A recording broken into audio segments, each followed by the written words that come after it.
Yes.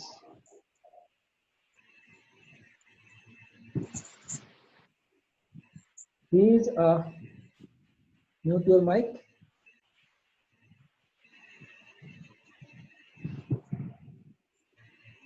अब यहाँ पर हम एक खास तरह का क्वेश्चन करेंगे. If some area is removed from a rigid body, how to find out its center of mass? अगर किसी बॉडी का कुछ एरिया रिमूव कर दिया गया है तो हम उस बॉडी का सेंटर ऑफ मास कैसे फाइंड करें. इसको हम एक एग्जांपल की हेल्प से सीखेंगे. एंड इस तरह के क्वेश्चन कई बार कंपटीशंस में आते हैं, एग्जामिनेशंस में आते हैं और बोर्ड एग्जामिनेशन में भी कई बार आ जाते हैं. लेकिन कुछ अच्छे डिफिकल्ट क्वेश्चन कॉम्पिटिटिव एग्जामिनेशन में कई बार आए. और कई बार हमें सेंटर ऑफ मास फाइंड करना पड़ता है किसी क्वेश्चन में इसका एरिया कुछ रिमूव. जैसे हमारे पास एक क्वेश्चन है, a disk of mass m and radius r has been out a small disk of radius r/2 as shown in the figure. एक हमारे पास m मास की और r रेडियस की कंप्लीट डिस्क थी जिसमें से हमने एक छोटी r/2 रेडियस के डिस्क को काट के बाहर निकाला. अब जो रिमेनिंग पोर्शन हमारे पास ये हमें इसका सेंटर ऑफ मास फाइंड करना है. If the centre of disc is at origin, अगर ये ओरिजिन पर है, find out the coordinates of its centre of mass. तो हमें इस डिस्क के सेंटर ऑफ मास के कोऑर्डिनेट फाइंड करना है. यहाँ पर क्वेश्चन का सॉल्यूशन करने से पहले हम एक बात जान लेते हैं कि डिस्क थी हमारी पूरी m मास की, उसमें से एक पोर्शन में निकाला. तो अगर ये पोर्शन ना निकाला होता तो हमारे पास इस डिस्क का सेंटर ऑफ मास था वो हमारे इसके सेंटर पे आता, यानी कि ओरिजिन पर आता. अगर यहाँ पर मैं कोई डिस्क को निकालने के बजाय इस पूरी डिस्क पर अगर कोई एक्स्ट्रा छोटी डिस्क यहाँ रख दूं जिसका सेंटर ऑफ मास r/2 पर होगा, इस पॉइंट पर होगा जो कि x = r/2 पर होगा, तो मैं फॉर्मूला यूज करता m1r1 प्लस m2r2. तो यहाँ पर पॉजिटिव साइन में यूज करता. अगर यहाँ मैंने कोई एक्स्ट्रा डिस्क रखी होती, लेकिन यहाँ पे कोई एक्स्ट्रा डिस्क नहीं रखी है बल्कि हमने उस डिस्क को रिमूव कर दिया, कुछ पार्ट को रिमूव कर दिया, तो जो रिमूविंग पार्ट है उसको मैं एज अ नेगेटिव मास ले सकता हूं. मैं क्या करूंगा, मैं इस क्वेश्चन को सोल्व करने के लिए कुछ ऐसी टेक्निक यूज करूंगा कि मैं इस डिस्क को पूरा कंप्लीट डिस्क मानते हुए, कंसिडर करते हुए यहाँ पे इस पार्ट को मानूंगा इस पूरी डिस्क के साथ we have a small disk of negative mass. तो जैसे ही मैं नेगेटिव मास के यहाँ स्मॉल डिस्क रखूंगा तो यहाँ पर जो टोटल मास है वो 0 हो जाएगा और ये एरिया अपने आप रिमूव हो जाएगा. जो फॉर्मूला मैं यूज करूंगा उसको ऐसे यूज करूंगा, देख लेते हैं. Let us areal density of the disc is sigma. मतलब जो डिस्क है पूरी हमारे पास, एरियल डेंसिटी का मतलब है कि mass of unit area. Unit area का मास हमारा कितना है, सिग्मा. तो जो हमारे पास एक डिस्क का मास है वो होगा area of the disk, that would be equals to pi r square minus pi r/2 का स्क्वायर into sigma. तो यहाँ पे इस डिस्क को मैंने सोच लिया, the disk can be thought as a complete disk of area pi r square with another small disk of area pi r/2 square but of negative mass. जैसा मैंने अभी आपको एक्सप्लेन किया, मैंने छोटी डिस्क को नेगेटिव मास की डिस्क ले ली है. तो अगर नेगेटिव मास की डिस्क को मैं बड़ी कंप्लीट डिस्क के साथ इंक्लूड करूंगा तो यहाँ पर मास अपने आप 0 हो जाएगा. मतलब ये डिस्क का पोर्शन जो है हम यहाँ से रिमूव हो जाएगा. अब इसको मैं फॉर्मूले में कैसे यूज कर सकता हूँ देख लेते हैं. Centre of positive mass disc 0 0 पर होगा जो कि हमारा सेंटर ऑफ डिस्क है, और centre of mass of negative mass disc वो r2/0 पर होगा. क्यों r/2 0 पर क्यों होगा, क्योंकि जो सेंटर है छोटी डिस्क का वहां पर x की वैल्यू r/2 है जो कि छोटी डिस्क का रेडियस है, और जो y है y की वैल्यू 0 है. तो छोटी डिस्क का जो सेंटर ऑफ मास होगा वो होगा r/2 × 0. फॉर्मूला मुझे यूज करना है क्या, x portion of centre of mass would be equals to m1x1 plus m2x2 upon m1 plus m2. यहाँ पर ध्यान से देखें तो जो बड़ी डिस्क का एरिया है pi r square into areal density sigma into 0, क्योंकि x1 की वैल्यू कितनी है 0, ओरिजिन पर सेंटर ऑफ मास है. छोटी डिस्क के लिए मैं यूज करूंगा पाई आर बाई 2 का स्क्वायर, जो कि एरिया छोटी डिस्क है, और यहाँ पर जो डेंसिटी है माइनस सिग्मा हो जाएगी। क्यों? क्योंकि डिस्क का मास नेगेटिव है और एक्स की वैल्यू कितनी है, आर बाई 2। नीचे क्या करूंगा मैं, नीचे मैंने किया mass of complete disc area into areal mass density, mass of small disc area into small mass, जो स्मॉलर डिस्क है उसकी मास डेंसिटी, जो कि नेगेटिव में है। सिग्मा जो है मैंने ये कॉमन लेके कैंसिल आउट कर दिया। यहाँ पर एक चीज मुझे और पता चली, यहाँ पर जो सिग्मा है वो कॉमन लेके कैंसिल आउट हो जाता है, तो मैं यहाँ पर मास की जगह डायरेक्टली एरिया भी लिख सकता हूँ। यहाँ पर जो फॉर्मूला मैंने लिखा है, अगर मुझे एरियल मास डेंसिटी गिवन नहीं है तो डायरेक्टली मैं एरिया भी लिख सकता हूँ, क्योंकि area is also directly proportional to mass अगर हमारे पास कोई यूनिफॉर्म डिस्क है। अब मेरे पास आ गया pi are square by 4 into R by 2, क्योंकि सिग्मा कैंसल्ड आउट हो गया है, ये 0 हो गया है, और नीचे आ गया pi are square minus pi are square by 4 into sigma. आगे सोल्व करूंगा तो मेरे पास ये आ जाएगा कुछ इस तरह, r square pi are square by 4, दोनों को मल्टीप्लाई करूंगा इंटू आर बाई 2, नीचे पाई आर स्क्वायर से पाई आर स्क्वायर बाई 4 माइनस करूंगा तो 3 पाई आर स्क्वायर बाई 4 बचेगा, और जो कि मैं कैलकुलेट करके मेरे पास माइनस आर बाई 6 आ जाता है। तो x का जो सेंटर ऑफ मास है, x की वैल्यू वो माइनस आर बाई 6 आती है। अब माइनस आर बाई 6 जो वैल्यू मेरे पास आ रही है, इसका क्या मतलब है? इसका मतलब ये है कि जो सेंटर ऑफ मास होगा वो नेगेटिव x की तरफ होगा, जो कि मुझे कॉमन सेंस से देखकर ही पता चल रहा है, क्योंकि ज्यादा मास मेरा नेगेटिव एक्स डायरेक्शन में है, तो सेंटर ऑफ मास में जो एक्स का कंपोनेंट होगा वो नेगेटिव में आएगा, लेकिन नेगेटिव वैल्यू मेरे पास आ गई है माइनस आर बाई 6। यहाँ पर जो मैंने देखने वाली बात है, जो मैंने सीखा है इस क्वेश्चन में, ये सीखा है कि अगर किसी मास को रिमूव कर दिया है किसी पार्ट से, तो उस मास को मैं नेगेटिव मास मान करके कंप्लीट मास की तरह क्वेश्चन को सोल्व करता हूँ।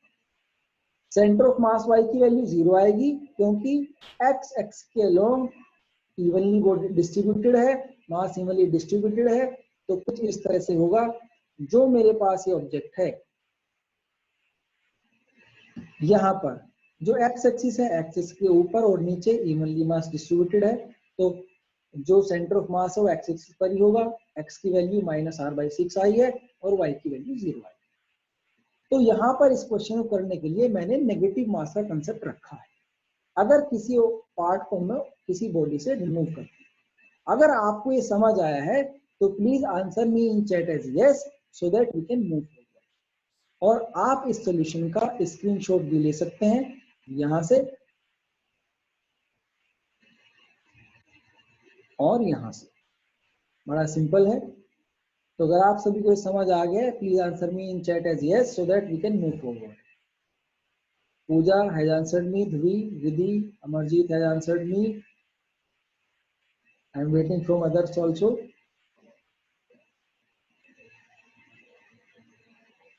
Second last step of X. Okay, fine. Ankit has answered me, yes. Okay. Second last step जो हमारा है X का, यहाँ पर हमने केवल कैलकुलेशन की है। It is only a calculative part. ये 0 है, 0 से मल्टीप्लाई होके 0 सब कुछ हो गया। यहाँ पर पाई आर स्क्वायर बाई 2 को ओपन करेंगे तो आर स्क्वायर बाई 4 आएगा, मल्टीप्लाई बाई आर बाई 2 लिख दिया है, इंटू सिग्मा लिख दिया है, नेगेटिव साइन यहाँ नीचे पाई आर स्क्वायर है minus pi are square by 4, sigma को कॉमन ले लिया है और सिग्मा से सिग्मा कैंसल्ड आउट हुआ है। बाकी हमने कैलकुलेट करके answer minus r by 6 find कर लिया है। आप यहाँ पर इसका स्क्रीनशॉट भी ले सकते हैं, प्लीज टेक इट। आप उसका स्क्रीनशॉट ले लीजिए यहाँ पर।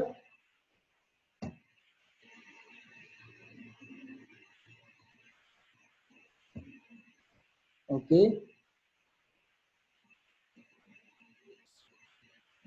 Okay fine. इसी तरह y को मैं फाइंड करूंगा तो y m1 और m2 दोनों के लिए y की वैल्यू 0 है, तो 0 हो जाएगा, तो टोटल y की वैल्यू मेरे पास 0 है। तो y का तो आसानी से मैं फाइंड कर लूंगा। अब हम एक क्वेश्चन देख लेते हैं, इसी तरह का क्वेश्चन है, कैसे इसको सोल्व कर सकते हैं। Let us find out. दोनों दो तरीके से सोल्व कर सकते हैं। तो क्वेश्चन है ये, find the centre of mass of the given lamina. Lamina हमारा ये है 2a और 2a, यहाँ पर a और यहाँ पर भी साइड a है। यहाँ से a बाई a साइड का एक पोर्शन मैंने काट के अलग कर दिया है 2a साइड के स्क्वायर लेमिना से, या फिर 3 छोटे छोटे स्क्वायर लेमिना है a साइड के 1 2 3। तो दोनों ही तरीके से किसी भी तरह मैं इसको फाइंड कर सकता हूं। तो आप इसका सेंटर ऑफ मास फाइंड करें। अगर यहां पर ये जो पॉइंट है ये ओरिजिन है, एक्स एक्सिस और वाई एक्सिस मैंने बनाए हुए हैं, ये एक्स एक्सिस है, ये वाई एक्सिस है। तो अब आपको इसका एक्स और वाई कंपोनेंट फाइंड करना है सेंटर ऑफ मास का। जल्दी से फाइंड करना शुरू करें right now, and please share your answer with me in chat so that मुझे पता चले कि आप इसको सोल्व कर रहे हैं।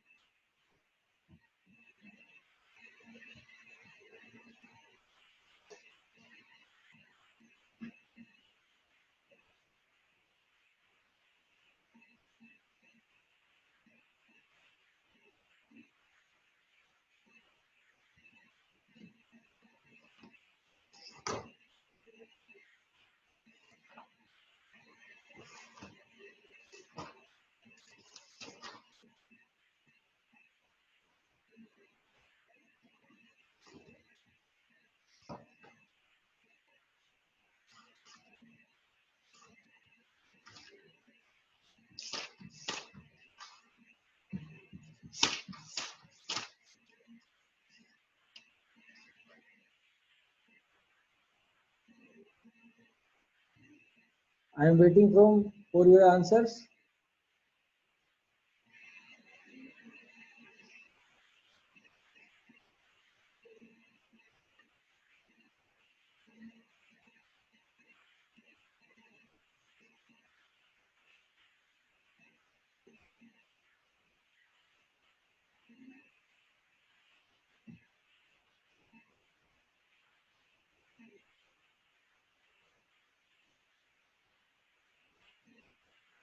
Those who are trying and solving the question can answer me as yes in your chat so that I can find out कि आप में से कुछ लोग कर रहे हैं। Ankit has got correct. Your answer is correct. Please tell me different values of x and y. Ankit, you have given me a single value. If it is value of x or if it is y. Dhri has got the Dhri, please recheck your answer. Same for both. Fine, very good, correct. Recheck your answer, Dhri. You have a very small mistake.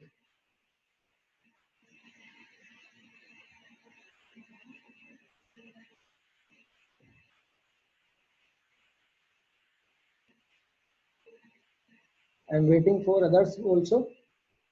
Baki sir, Prabhat has answered me. Okay, fine. Prabhat, आपका answer correct है। बस छोटी सी mistake.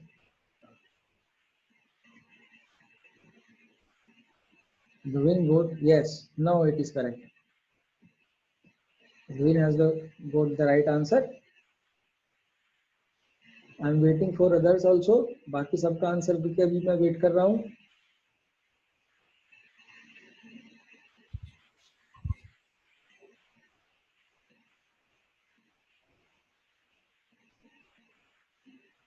Amarjeet, correct, right answer. Okay, let me explain it to you.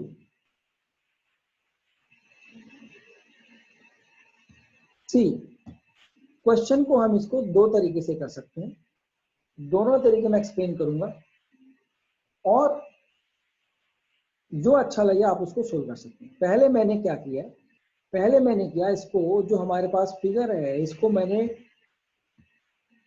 Disintegrate कर लिया इन 3 square figures, first square, second square and third square. जो first square है उसका centre of मास यहाँ बीच में होगा a/2 पर। सेकेंड स्क्वायर है उसका सेंटर ऑफ मास यहाँ पर होगा a/2 3a/2 पर।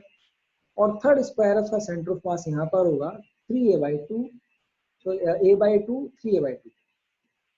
अब यहाँ पर मैंने फॉर्मूला लगाया अपना सीधा, सेंटर ऑफ मास का x component m1 x1 plus m2 x2 plus m3 x3। यहाँ पर जो मास m है, m के जगह मैंने a स्क्वायर यूज किया है।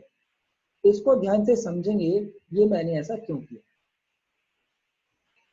ग्रीन हैज यस, आपका आंसर सही है। देखो इसलिए किया है कि मास का जो ये जो मेरे पास एक यूनिफॉर्म लेमिना है, तो स्क्वायर जो इसका हमारा एरिया है स्क्वायर का, ये इसके मास के डायरेक्टली प्रोपोर्शनल है। तो जो एरियल मास डेंसिटी है वो हमारी कैंसिल आउट हो जाएगी, तो हम मास की जगह डायरेक्टली एरिया भी यूज कर सकते हैं। तो यहाँ पर जो फर्स्ट स्क्वायर है एरिया आ गया a स्क्वायर और x की वैल्यू आ गई a/2, जो यहाँ मैंने लिख दिया। सिमिलरली सेकेंड स्क्वायर है एरिया आ गया a स्क्वायर और a की वैल्यू आ गई 3a/2। थर्ड स्क्वायर के लिए एरिया आ गया a स्क्वायर और x की वैल्यू आ गई a/2। नीचे m1 की जगह a स्क्वायर, m2 की जगह a स्क्वायर और m3 की जगह भी a स्क्वायर। इस तरीके से मैं अपना फाइंड करूंगा तो आंसर मेरे पास डायरेक्टली आ जाएगा। कैलकुलेट करके आंसर आएगा 5a/6। आसानी से आप फाइंड कर सकते हैं। दूसरा तरीका जो अभी हमने डिस्कस किया था वो थोड़ा सा हमारा आसान पड़ जाता है, शॉर्टकट हो जाता है। पूरा स्क्वायर मैंने मान दिया 2a साइड का, जिसका कि सेंटर ऑफ मास आ जाएगा यहाँ पर a और a पर। x की वैल्यू भी a है और y की वैल्यू भी a है। और एक मेरे पास ये जो है, ये जो रिमूव्ड एरिया है, इसको मैं नेगेटिव मास का एरिया मान लूंगा, जिसकी कि x की वैल्यू 3a/2 है और y की वैल्यू भी 3a/2। तो यहाँ पर सेंटर ऑफ मास मैंने फाइंड किया, तो m1 की जगह मैंने 2a इंटू 2a, पूरे कंप्लीट स्क्वायर का एरिया आ गया है 4a square into a, x की वैल्यू a आ गई है क्योंकि सेंटर ऑफ मास बिल्कुल बीच में होगा यहाँ पर। माइनस एरिया मैंने किया ये क्योंकि इसको मैंने नेगेटिव मास माना है, तो minus a square into x की वैल्यू कितनी आ गई 3a/2। और नीचे टोटल एरिया से नेगेटिव एरिया को माइनस कर दिया है क्योंकि इसको मैंने नेगेटिव एरिया माना था a square, total area 4a square. तो हमारे पास आंसर कैलकुलेशन आ जाएगी 4a माइनस 3a/2 स्क्वायर करेंगे, हम सोल्व करेंगे, डिवाइडेड बाय 3 आ जाएगा 5a/6। सिमिलरली y की वैल्यू फाइंड करेंगे तो भी 5a/6 आ जाएगा। तो यहाँ पर नेगेटिव मास वाला जो कंसेप्ट है, कई बार उसको यूज करके हमारा क्वेश्चन थोड़ा आसान हो जाता है। तो जो कि मैं जैसा कि हमने यहाँ पर देखा है, अगर आप सभी को अच्छे से समझ आया है तो please answer me as yes in your chat box so that we can move forward.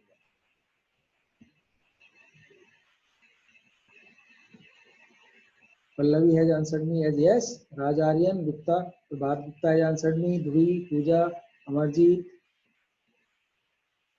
has answered me as yes, Snehi has answered me as yes. Okay, fine, very good. Ankit has also answered me as yes. So I am taking it as yes from all of you and I am moving forward because none of you has answered me otherwise. One more question is for you. Next question है हमारा ये, 3 particles of mass m 1 kg, 2 kg and 3 kg are placed at the corner of A, B, C of an equilateral triangle respectively. एक हमारा A point पर रखा है, दूसरा B point पर रखा है, तीसरा हमारा C पॉइंट पर रखा है। तो यहां पर if side of this triangle is 1 meter, अगर इस ट्राइंगल की साइड हमारी 1 मीटर है तो find the distance of centre of mass from point A. Point A से सेंटर ऑफ मास का डिस्टेंस हमें फाइंड करना है। हिंट के लिए आपको फिगर दे रहा हूं, ए पॉइंट पर 1 kg का ऑब्जेक्ट रखा है, बी पॉइंट पर 2 kg का ऑब्जेक्ट रखा है और सी पॉइंट पर 3 kg का ऑब्जेक्ट रखा है। ए पॉइंट से डिस्टेंस फाइंड करना है। आसानी के लिए ए बी लाइन को एक्स एक्सिस पर मान लेंगे और बाकी इस लाइन को हम वाई एक्सिस मान लेंगे। तो सेंटर ऑफ मास का डिस्टेंस ए पॉइंट से बताना है, मतलब ओरिजिन से हमें सेंटर ऑफ मास का डिस्टेंस बताना है। आपको इसका आंसर फाइंड करना है। Please share your answer with me in chat. Chat में आप अपना आंसर इसको मेरे साथ शेयर करें। क्वेश्चन आपको बता दिया है और अगर क्वेश्चन आपको समझ नहीं आया है तो चैट में मुझसे पूछ सकते हैं कि so that I can explain it once more। और जिनको समझ आ गया है वो क्वेश्चन को सोल्व करें और इसका आंसर मेरे साथ चैट में शेयर करें। आपको सेंटर ऑफ मास से ए का डिस्टेंस फाइंड करना है। Okay, I am explaining this question for one more time. We have 3 particles, A particle of 1 kg, B particle of 2 kg and C particle of 3 kg. All the 3 particles are placed as a corner of an equilateral triangle, जिसकी side है 1 metre. ए से B तक 1 metre है, B से सी तक 1 metre है, सी से ए तक 1 मीटर। और ये कुछ ऐसे मैंने रख दिया है कि ए बी जो है हमारे एक्स एक्सिस पर आ गए हैं और जो सी है वो हमारा थोड़ा ऊपर आ। अब इसका सेंटर ऑफ मास कहीं यहाँ बीच में होगा। उस सेंटर ऑफ मास से आपको ए का डिस्टेंस फाइंड करना है। राज आर्यन, आपका आंसर बिल्कुल सही है, correct. You have got the right answer. Very good of you.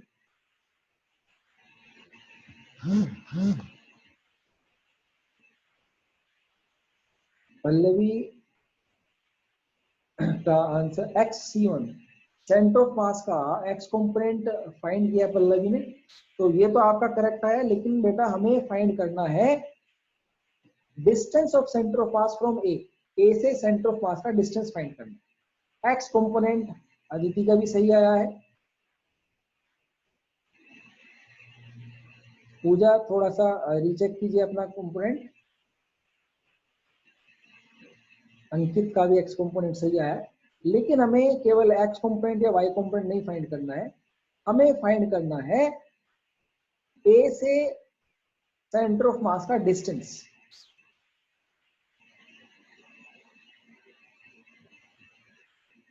ए से सेंटर ऑफ मास का डिस्टेंस फाइंड करना है। अंकित का वाई कंपोनेंट आया है, वाई कंपोनेंट भी अंकित का सही आया है। लेकिन हमें एक्चुअली वाई कंपोनेंट या एक्स कंपोनेंट नहीं फाइंड करना है, मतलब बीच में फाइंड करना है। लेकिन फाइनल आंसर जो हमारा होगा that would be a distance of A from centre of mass. तो डिस्टेंस ऑफ ए हमें फाइंड करनी है centre of mass.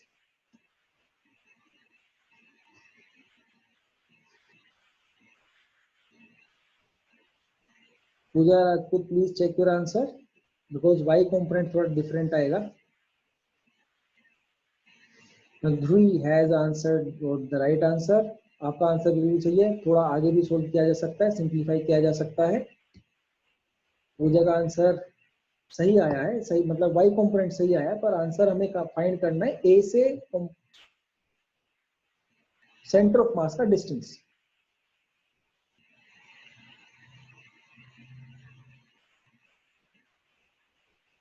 Y component आया है हमारा। Pallavi please recheck your answer, अभी सही नहीं आया है।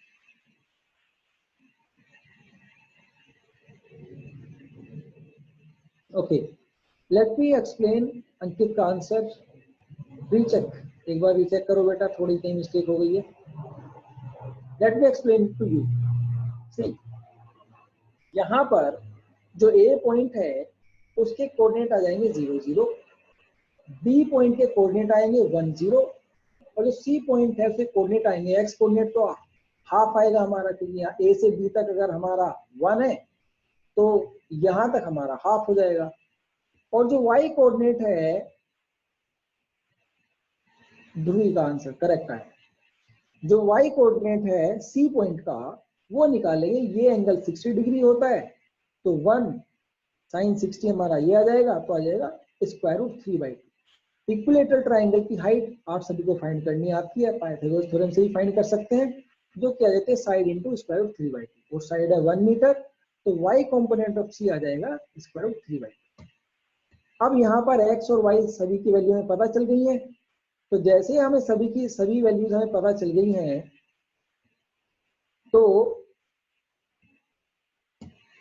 यहाँ पर अपना फॉर्मूला लगाएंगे, x component m1x1 m2x2 plus m3x3 divided by m1 plus m2 plus m3। Solution आ जाएगा 7/12, जो कि आप सभी का लगभग सही आया था। सिमिलरली y कंपोनेंट फाइंड करेंगे, m1 y1 plus m2 y2 plus m3 y3 करके आ जाएगा square root 3 into 3/2 divide by 6, जो कि बन जाता है ये 3 इंटू स्क्वायर रूट 3/12। अब डिस्टेंस फ्रॉम ए फाइंड करेंगे हम, तो डिस्टेंस फॉर्मूला लगाएंगे x1 minus x2 square plus y1 minus y2 square. x2 हमारा x component minus 0 square plus y component minus 0 square.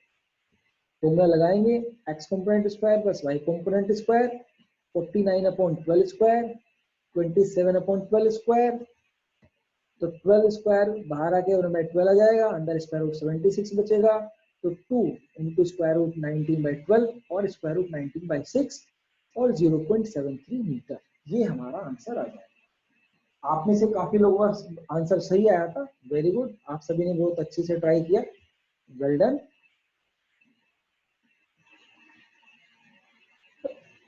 Okay, fine. I got Ankit, I got it wrong. I thought that 144 is out of square root. Fine, your answer is also correct. There would be because typo error. अगर square root के दोनों number square root के अंदर है तो answer बिल्कुल सही है। मैंने सोचा 144 is out of square root, आपसे कुछ मिस्टेक हुई, ये मैंने सोचा। Okay, I got it wrong, your answer is also correct. Pooja, okay fine, आपका भी करेक्ट है। मैंने भी सोचा that was a typo error, मैं उसको सही से समझ नहीं पाया। फाइन, वेरी, आगे चलते। तो मोशन ऑफ सेंटर ऑफ मास की तरफ चलते हैं कि सेंटर ऑफ मास की मोशन कैसे होती है। और यहाँ पर एक खास पॉइंट हम समझेंगे, और वो जो खास पॉइंट होगा हमारा, वो हमें सेंटर ऑफ मास की सिग्निफिकेंट भी बताएगा।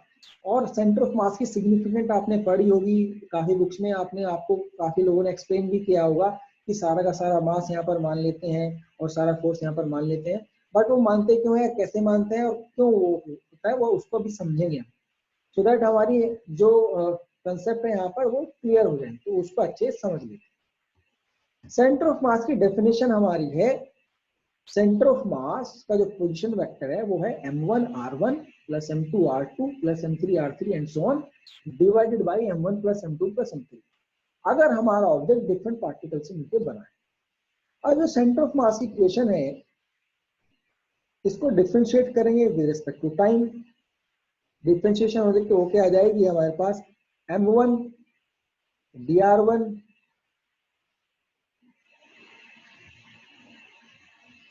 by dt plus m2 dr2 by dt plus m3 dr3 by dt divided by m, which is m1 plus m2 plus m3, मतलब टोटल मास होता है ऑब्जेक्ट। यहां पर ध्यान से देखो, ये जो इक्वेशन है dr COM by dt, this term, ये टर्म हमें बताती है velocity of centre of mass, मतलब velocity of centre of mass. ये टर्म हमें बताती है वेलोसिटी ऑफ पार्टिकल m1। ये टर्म dr2 by dt हमें बताती है velocity of mass of particle m2। Similarly हम इस इक्वेशन को ऐसे लिख सकते हैं, m1 v1 plus m2 v2 plus m3 v3 and this m, जो टोटल मास है इसको हम लेफ्ट साइड में ले गए, जो कि m into velocity of centre of मास हो गया। यहाँ पर ये जो हमारे पास टर्म आई है m into velocity of centre of मास, इसको अगर मैं ध्यान से देखूं तो ऐसी टर्म है कि अगर मैं मान लूं कि सारा का सारा मास जो ऑब्जेक्ट का है उसके सेंटर ऑफ मास पे रखा हुआ है, तो this term will become the momentum of centre of mass, जो कि किसके बराबर आएगी, momentum of first particle plus momentum of second particle plus momentum of third particle. मतलब मैं ऐसे कह सकता हूं कि if all mass of the body is to be assumed centred at COM, अगर COM पर ही सेंटर ऑफ मास पर वो सेंटर्ड हो, वहीं पर रखा हो, देन MVCOM ये होगा moment of centre of moment of the body और moment of centre of mass, जो कि होगा इसके बराबर sum of momentum of all particles. So momentum of centre of mass if all mass is kept at centre of mass किसके बराबर आता है? Momentum of all particles when added, जब सभी पार्टिकल्स का मोमेंटम में ऐड करते हैं. तो यहां पर मुझे पहली बार ये पता चला कि अगर मैं मानूं सेंटर ऑफ मास एक ऐसा पॉइंट है जिस पर बॉडी का सारा मास रखा हुआ है, तो उसके अलग अलग पार्टिकल का मोमेंटम ऐड करने पर पूरी बॉडी का मोमेंटम आ जाता है, या पूरी बॉडी के सेंटर ऑफ मास का मोमेंटम आ जाता है. तो यहाँ से मेरी जो assumption है, पहली बार उस assumption को मैंने यहाँ पे समझा, क्या कि all the mass of any body can be taken as centered at center of mass for any macro calculation for any translatory motion. किसी भी ट्रांसलेटरी मोशन के लिए जिसमें मुझे पूरी बॉडी का मोमेंटम या पूरी बॉडी पर लगने वाला फोर्स या एक्सेलरेशन, जो आगे भी देखेंगे, फाइंड करना है, तो मैं ये मान सकता हूँ कि all the mass of the object और body can be taken as centred at COM, कि COM पर उस मास को मैं मान सकता हूँ. अगर आप सभी को ये समझ आया है कि momentum of centre of mass can be taken as momentum of all different particles added vectorally, vector addition की हम उनको ऐड करके मेरे पास moment of centre of mass आ जाता है. अगर ये टर्म आपको अच्छे समझ आ गई है, please answer me as yes in chat so that we can move toward our next point. Ankit has answered me as yes, Pooja has answered me as yes, Prabhat has answered me yes, Rajajan has answered me yes, Aditi has answered me yes, Pallavi has answered me as yes.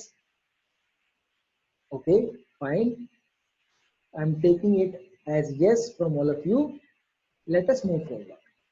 अब हमारे पास equation है momentum of centre of mass is equals to momentum of all particles.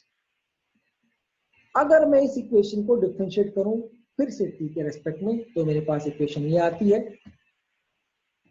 Momentum of centre of mass differentiated with respect to time dp/dt equals to dp1/dt plus dp2/dt plus dp3/dt. अब ध्यान से समझना, ये जो मेरे पास term है ये है rate of change of momentum with respect to time. Similarly this term is also rate of change of momentum of particle 1 with respect to time, and this is also the same for particle 2 and particle 3. Rate of change of momentum होता है force applied on the object. So this term actually giving me the net force applied on the center of mass, which is equals to force applied on first particle plus force applied on the second particle plus force applied on the third particle. मतलब अगर मैं सभी particle पर apply होने वाले force को add कर लूं, F1 plus F2 plus F3, that would give us the net force applied on the object, कि उस बॉडी पर टोटल फोर्स कितना अप्लाई हो रहा है, और वो किसके बराबर आएगा? Rate of change of momentum of centre of mass. मतलब जो सेंटर ऑफ मास पे लगने वाला फोर्स है, मैं ये मान सकता हूं कि वो जितने पार्टिकल बॉडी के अंदर हैं उन सभी पार्टिकल पर लगने वाले फोर्सेस का सम है. या इन अदर वर्ड्स मैं कह सकता हूं कि सेंटर ऑफ मास को मैं मान सकता हूं कि centre of mass is behaving in such a way कि जितने भी फोर्स पार्टिकल पर जितने फोर्स उस बॉडी पर लगे हुए हैं वो सारे के सारे फोर्स कहां पर माने जा सकते हैं? सेंटर ऑफ मास पर. सेंटर ऑफ मास को उनको सेंटर कर लूंगा तो F नेट जो बॉडी के ऊपर आएगा तो वही फोर्स आएगा जो सेंटर ऑफ मास पर लगने वाला फोर्स है. तो सेंटर ऑफ मास पर लगने वाले फोर्स को मैं ऐसे लिख सकता हूँ, forces all forces added then this will give us the force applied on the centre of mass. या फिर जो सेंटर ऑफ मास का फोर्स है वहां पर मैंने इक्वेशन ऑफ मोशन लगा दी, mass of centre of mass क्योंकि टोटल बॉडी का मास होगा into acceleration of centre of mass. Similarly यहाँ पर equation of laws of motion लगाया मैंने, second law of motion F1 जो पार्टिकल पर टोटल फोर्स लगा हुआ है, that would equals to mass into acceleration of first particle. Similarly for second particle, equation को लिखा मैंने ऐसे, mass of center of mass and acceleration of center of mass would be equals to m1a1 plus m2a2 plus m3a3। और अगर मुझे centre of मास का acceleration find करना है तो मैं इस इक्वेशन को ऐसे यूज कर सकता हूं, m1a1 plus m2a2 plus m3a3 divided by total mass of the centre of मास और मास ऑफ द बॉडी। तो हमने देखा सेंटर ऑफ मास को हम ऐसे मान सकते हैं कि वहां पर वो एक ऐसा पॉइंट है जिस पर बॉडी का सारा मास रखा हुआ है, और अगर बॉडी पर मल्टीपल फोर्सेस लगे हुए हैं तो सारे के सारे फोर्सेस हम ये मान सकते हैं सेंटर ऑफ मास पर ही लगे हुए हैं, तो हमें सेंटर ऑफ मास का एक्सेलरेशन मिल जाएगा और उसकी मोशन को हम एनालाइज कर सकते हैं। अगर ये बात आपको समझ आई है तो please answer me in chat as yes so that we can move forward, और अगर समझ नहीं आई है तो ask me specifically. Aditi, Pallavi, Dhruvi has answered as yes. Ankit has also answered. Amarjit answered. Pooja has also answered. Okay, fine. I am taking it as yes from all of you. तो यहाँ पर हमने दो चीजें सीखी, उसको मैं conclude कर देता हूँ क्या क्या हमने सीखा है, उसके बाद हम देख लेते हैं, ध्यान से सीखेंगे। Here, acceleration of center of mass is only translational acceleration of the center of mass of the body। यहां पर जो सेंटर ऑफ मास का एक्सेलरेशन है ट्रांसलेटरी एक्सेलरेशन है। ट्रांसलेटरी का मतलब अपने पोजीशन को चेंज कर रहा है, अपनी जगह पर रोटेट करने वाला एक्सेलरेशन ये नहीं है। तो अब यहाँ पर ध्यान से एक पॉइंट को समझ लेते हैं और इसको बड़े ध्यान से समझना, क्योंकि ये आगे हमारे कंसेप्ट में और बहुत सारे क्वेश्चंस में काम आएगा। When multiple forces are acting on a single body, its center of mass moves in such a way that all mass is centered at COM, center of mass पर सारा मास रखा है, and all forces are also applied on the same point, और same point यानी center of mass पर ही सारे forces काम कर रहे हैं। ये तो बात हम समझ चुके हैं, और जो नेक्स्ट पॉइंट है उसको जरा इंपॉर्टेंट है, उसको ध्यान से समझना, वो थोड़ा सा डिफरेंट है। If any system is comprised of many objects, अगर कोई सिस्टम काफी सारे ऑब्जेक्ट से मिलकर बना है, काफी सारे पॉइंट से मिलकर बना है, then and these objects are also interacting with each other, और अगर वो अलग अलग ऑब्जेक्ट भी आपस में इंटरेक्ट कर रहे हैं, then और उनके बीच में कुछ इंटरनल फोर्सेस भी है जो एक दूसरे पर फोर्स लगा रहे हैं, तब वो जो फोर्स होगा वो इंटरनल फोर्स होगा। These internal forces, please be very careful, जो अगली लाइन है उसको बड़े ध्यान से सुने। These internal forces would not have any effect on motion of center of mass of the system। मतलब जो internal forces होते हैं किसी भी बॉडी के, वो सेंटर ऑफ मास की मोशन पर कोई इफेक्ट नहीं रखते हैं। इसको ध्यान से सुनना। अगर कोई भी मोशन किसी बॉडी के अंदर उसके इंटरनल फोर्सेस की वजह से है तो वो सेंटर ऑफ मास को मूव नहीं करा सकते। क्यों नहीं करा सकते अभी देखेंगे। These forces would be cancelled out when they assumed to be working on same point, center of mass, that is center of mass। अगर हम उन फोर्सेस को सेंटर ऑफ मास पर मानेंगे तो वो कैंसल्ड आउट हो जाते हैं। इस एग्जांपल से पता चलेगा, ध्यान से समझे एग्जांपल को। लेट अस से हमारे पास दो ऑब्जेक्ट हैं जिनका मास है m1 और दूसरे का मास भी है m1। सेंटर ऑफ मास इनका कहीं बीच में होगा और ये हॉरिजॉन्टल स्मूथ सरफेस पर रखे हुए हैं, और स्प्रिंग को हमने क्या किया कि खींच करके एंड लंबा करके एलोंगेट करके छोड़ दिया है। तो स्प्रिंग फोर्स दोनों ऑब्जेक्ट पर मास लगाएगा अंदर की तरफ, जैसा कि फोर्स के डायरेक्शन से आपको दिखाई दे रहा है। आप ध्यान से देखना कि जो फोर्स का डायरेक्शन जो अंदर की तरफ है ये इक्वल होगा। क्यों होगा? Because of action and reaction. दोनों साइड पर फोर्स इक्वल होगा क्योंकि टेंशन पूरे स्प्रिंग में इक्वल होगा। तो ये ये F और ये F मैग्नीट्यूड में इक्वल होंगे। लेट अस से इनका सेंटर ऑफ मास का यहाँ बीच में है। तो इन दोनों फोर्सेस का इफेक्ट हम उस सेंटर ऑफ मास पर देखते हैं। तो हमने क्या माना, इस सेंटर ऑफ मास का मास है 2m1 और दोनों फोर्सेस सेंटर ऑफ मास पर लगे हुए हैं। क्योंकि दोनों फोर्सेस इक्वल हैं तो दोनों ही फोर्सेस एक दूसरे को कैंसिल आउट कर देंगे। तो सेंटर ऑफ मास पर जो नेट फोर्स में आएगा वो आएगा 0, इसीलिए सेंटर ऑफ मास का एक्सेलरेशन भी हो जाएगा 0। तो यहाँ पर हम देखें, हमें पता चला कि इंटरनल फोर्सेस जो होते हैं जब उनको सेंटर ऑफ मास पर अप्लाई करते हैं तो वो एक दूसरे को कैंसल आउट कर देते हैं। इसीलिए किसी भी बॉडी का या किसी भी ऑब्जेक्ट के जो इंटरनल फोर्सेस होंगे वो सेंटर ऑफ मास की मोशन को अफेक्ट नहीं करते हैं। ये एक इंपॉर्टेंट पॉइंट है जिसको हम बहुत सारे क्वेश्चंस में यूज करते हैं। तो ये पॉइंट ये कहता है कि internal forces does not affect the motion of centre of mass or we can neglect all internal forces while considering motion of center of mass. Center of mass की मोशन को कंसिडर करते हुए हम सारे इंटरनल फोर्सेस को cancel out कर सकते हैं। जो सेकंड पॉइंट है, अगर ये आपको समझ आ गया है तो please answer me in chat as yes so that we can conclude our class. Waiting for your answer. Raj, Pallavi, Dhruvi, Amarjeet, Prabhat has answered me as yes. Pooja, Riddhi, Ankit, all of you has answered. Aditi, fine, very good. तो आप सभी को समझ आ गया। I am taking it as yes from all of you, क्योंकि और किसी ने मुझे अलग से आंसर नहीं दिया है।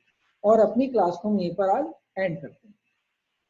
तो आज की क्लास में हमने सेंटर ऑफ मास की मोशन के बारे में पढ़ा, कुछ ऑब्जेक्ट के सेंटर ऑफ मास कैसे फाइंड करते हैं उसके बारे में पढ़ा, और मैंने एक चीज और आपके बारे में जानी कि आप घर पर जाकर इतनी ज्यादा मेहनत नहीं करते हैं, और अगर आपके कोई डाउट है तो आप वो मुझसे पूछते भी नहीं। तो मैं चाहूंगा, आप सभी के पास मेरा फोन नंबर है, आपको अगर कोई भी डाउट आता है तो आप मुझे मैसेज में अपना नाम और अपने बैच लिखकर मुझे भेजें, सो दैट नेक्स्ट क्लास में आपके डाउट में डिस्कस कर सकूं। तो नेक्स्ट क्लास में अगर आपकी तरफ से कोई डाउट आएगा तो वही हम डिस्कस करेंगे। और यहाँ पर कुछ क्वेश्चंस मैं आज आपको भेजूंगा एक्सरसाइज करने के लिए, तो उसमें से अगर कोई डाउट है तो भी आप मुझे मैसेज के थ्रू भेजें so that we can discuss all these doubts in the class. तो आज ही क्लास को मैं यहीं पर एंड करता हूँ, ठीक है। और क्लास एंड करने से पहले अगर आपको कोई स्पेसिफिकली कोई क्वेश्चन पूछना है तो आप चैट में पूछ सकते हैं, otherwise please answer me as yes if class was all right for you. Pooja said me, answered me as yes. Okay, you're welcome. Thank you, sir. You're welcome. You're welcome. Okay, fine. I'm ending the class. Okay, fine. Thank you.